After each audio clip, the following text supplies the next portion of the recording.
L'industrialisation au royaume, un pari gagné.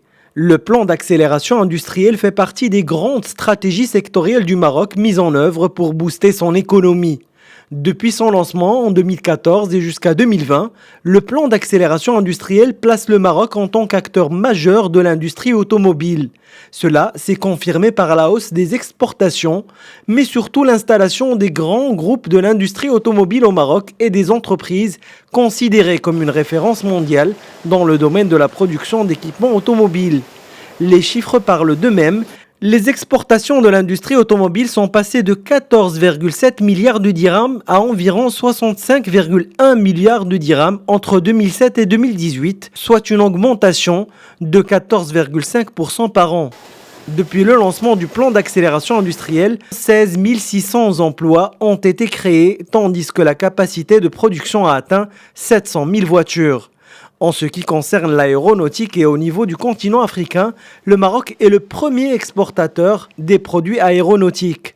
Les exportations de l'industrie aéronautique au Maroc ont atteint les 9 milliards 130 millions de dirhams avec une hausse de 6,5% sur le total des exportations.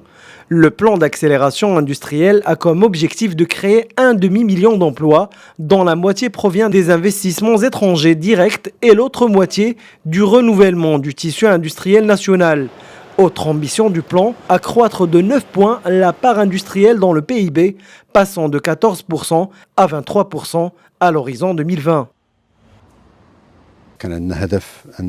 On avait comme objectif de générer 500 000 nouvelles opportunités d'emploi. Nous sommes aujourd'hui à 405 000 emplois. Concernant les exportations, ces dernières ont atteint un haut niveau. Les secteurs industriels tels que l'automobile, l'aéronautique et le textile ont tous connu un développement exponentiel et palpable. Le plan d'accélération industrielle a prévu un ensemble de mesures afin de répondre aux besoins des entreprises en termes de financement de projets industriels et de mise en place d'infrastructures.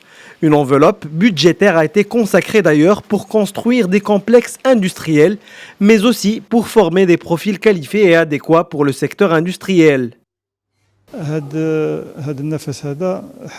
Un vent nouveau de changement souffle sur l'association et cela se répercute positivement sur l'emploi et les exportations.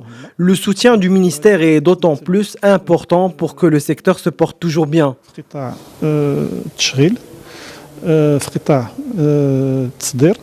Aujourd'hui, nous sommes un nouveau binôme qui est en charge d'un secteur très important pour le Maroc, qui est le secteur du textile.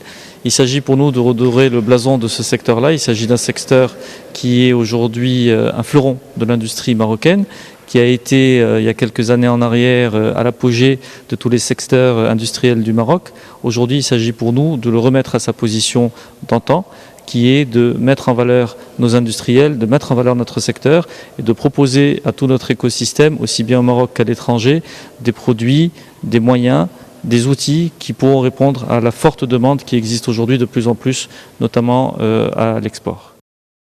Des réalisations qui ont fait en tout cas du Maroc une référence crédible et compétitive dans le domaine de l'industrie. De bons points qui attirent vers le royaume les investissements étrangers et améliorent la capacité compétitive des exportations marocaines au niveau continental et international.